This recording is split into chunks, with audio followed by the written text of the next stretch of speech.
Good afternoon, Mr. Attorney General. Do you believe Christopher Wray is a competent director of the FBI? I think Mr. Wray is a person of the highest integrity, for whom I have great admiration, who has extraordinary experience, both as Thank a you. career And so you prosecutor. certainly don't think he would knowingly give false testimony to this committee, do you? I am sure that he would not. Are you aware that Director Wray a couple months ago in sworn testimony implicated you in a sweeping abuse of power? I doubt he would characterize whatever he said in that way. Well, he testified about the school board memo that you issued on October 4th of 2021, in which you mobilized federal law enforcement powers against American parents. Now, of course, you didn't put it quite like that.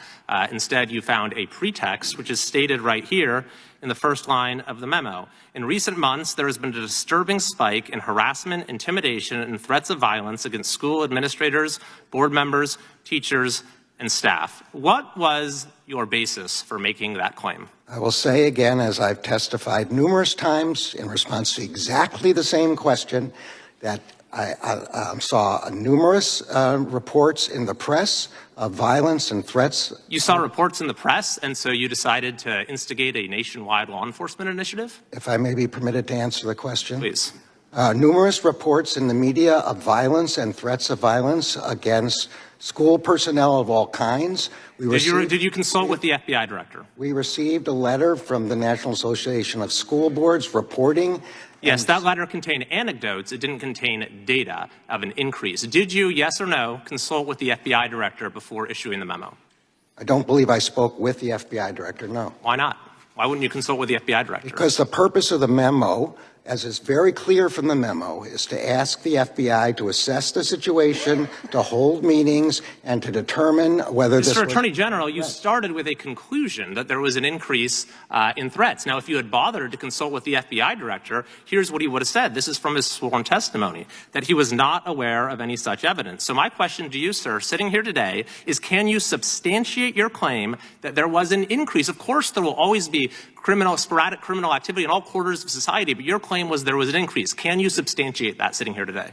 I can substantiate that by the reports in the press of violence and threats of violence and by the letters sent by representatives of thousands— That's a no. You're giving us anecdotes. I'm asking you if you had data. You also said in your memo that you were committed to using the department's authority and resources to discourage these threats, identify them when they occur, and prosecute them when appropriate. Were there any such prosecutions? The emphasis should be there on when appropriate, and there were no such prosecutions, and that's good news, not bad news. There were no prosecutions, and in fact, Director Wray said there were no arrests, there were no charges. So you have no data to show us that there was any increase. You didn't even bother to consult with the FBI director, and then there were no resulting prosecutions, even though you said that they were coming. So I have to ask you now, in retrospect, was there a compelling law enforcement justification for the memo? I think you're mischaracterizing the memo. The purpose of the memo was to hold meetings, to open lines of communication with state— So is that a no? Yes or no? Was there a compelling law enforcement justification for the memo? I believe there was a reason to ask for those contacts to be made with state and local law enforcement. Well, the FBI director disagrees with you. That's not what the FBI director said. Look at it right here, Mr. Attorney General. When asked, do you have any reason to dispute the conclusion that there was no nationwide law enforcement justification? He said he didn't. Either he didn't see the reports or he didn't see the National Association. This is a transcript. I've sent you this transcript, Mr. Attorney General. So my question is this. Will you retract the memo, and by that I mean issue a formal document to the effect that it is no longer operative? I will not, because there was absolutely nothing wrong with the memo, as I have testified several times already. Even though your own FBI director says there was no justification for it, you will not retract it? The memo is mine. It's my decision whether it's necessary to make assessments like this, and I asked the Bureau to make these assessments and the other— Are you familiar with the concept of a chilling effect? I'm sorry, I didn't— Are you familiar with the concept of a chilling effect? I'm very familiar, and that's the very reason— How would you define a chilling effect as it relates to First Amendment jurisprudence? That's the very reason why the second sentence of the memo says— Please tell me what you consider to be the definition of a chilling effect. That memo has no chilling effect. I didn't ask you your opinion on whether the memo has one. I asked you what is a chilling effect. I'm telling you that the second sentence of that makes clear— I've read the full memo. I'm asking you, what do you define a chilling effect as? A chilling effect is when people's exercise of First Amendment rights are chilled by coercive activity by the government, which did not occur here. So here we're dealing with moms and dads. Mr. Chairman, you and I point are of order officials. with respect to the time. Yeah. Point of order. The gentleman's time has expired, but the gentlelady from Wyoming, Ms. Hageman. We got.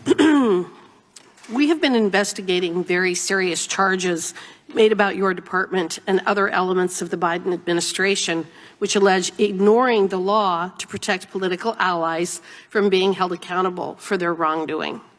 One aspect of this allegation, brought by two very credible whistleblowers from the IRS, demonstrates a strategy of delaying criminal investigation into Hunter Biden and blocking any investigations into the corruption of Joe Biden. The whistleblower testimony notes that U.S. Attorney David Weiss in November 2022 allowed the statute of limitations to expire, even though Hunter Biden's attorney had already agreed to extend the statute on the 2014 and 2015 charges, which charges included an attempt to evade or defeat taxes and the fraud and false statements related to the $1 million that Burisma paid to Hunter Biden while his father was vice president. During a recent transcribed interview with the committee, FBI officials from the Baltimore field office refused to answer questions about the expired 2014 and 2015 tax charges because they were allegedly part of a, quote, ongoing investigation. Are the tax charges related to these years, in fact, part of an ongoing investigation? Again, I have no familiarity with the details of this particular investigation. So you don't know one way or the other? That's right. I left it up to Mr. So how are Weiss. charges for which the statute of limitations have already expired part of an ongoing investigation? Again, I don't know anything about this case. So why would charges that have already expired because of the statute of limitations be part of an ongoing investigation?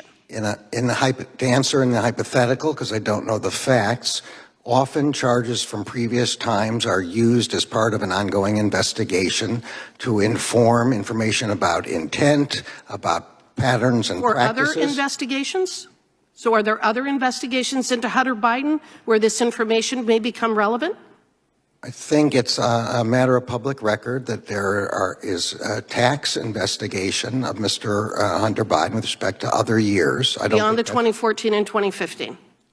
Beyond the ones that are that you are referring to, I think Mr. Garland, Mr. Weiss has already said that during the plea proceeding. Okay, Mr. Garland, is it standard operating procedure in your Department of Justice for prosecutors to allow the statute of limitations to expire on very serious crimes when the potential defendant has already agreed to an extension? So there, as I said before, there's no standard operating procedure here. Maybe there should be. Well, if this is an oversight hearing, maybe there should be. Maybe you should adopt standard operating procedures to avoid this kind of a circumstance. Would you agree? No. Okay. Because it's left According to to the one of the IRS, of... You've answered my question, thank you. According to one of the IRS whistleblowers, quote, the purposeful exclusion of the 2014 and 2015 tax years sanitized the most substantive criminal conduct and concealed material facts, end quote. How can Americans trust an investigation run by a special counsel who, by allowing the statute of limitations to expire, irreversibly, quote, sanitized the most substantive criminal conduct and concealed material facts? The prosecutor in question is an experienced veteran career prosecutor who was appointed by And we have no reason to trust him, do we? By President Trump. Okay. How much in terms of taxes would Hunter Biden have owed on the $1 million he was paid by Burisma? Well, as you can imagine, since I don't know anything about the facts of the case, I can't answer Probably that about question. $400,000. Isn't that right? I mean, you can do the math. You know the tax code.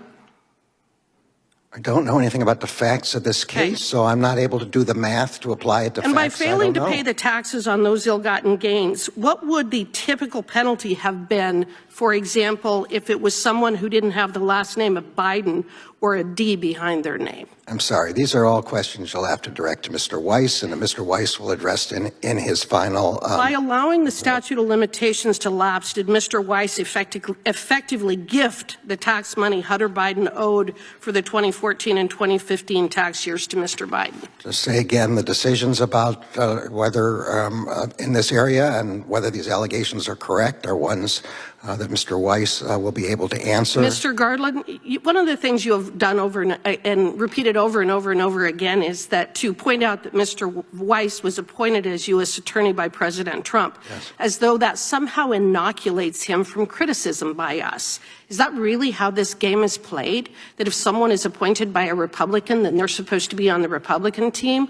Or if they're appointed by a Democrat, they're on the Democrat team? You were appointed by Mr. Biden, weren't you? Are you on the Democrat team? Let me just be clear. The point of that he was appointed by a Republican counteracts the claim that this was a partisan decision to benefit Democrats. He remained as a member of the Department of Justice. Mr. Chairman. Mr. Chairman. Time of the gentlelady has expired. The gentleman from Maryland is recognized again for a unanimous consent request. Thank you, Mr. Chairman. I want to offer into evidence the testimony or segments of the testimony of Thomas Sobosensky, dated September 7th. It was taken here and before this committee. Goes to the deconfliction issue with respect to Hunter Biden's security detail and the search warrant Without objection. executors. Thank you. Chair now recognizes the gentleman from California.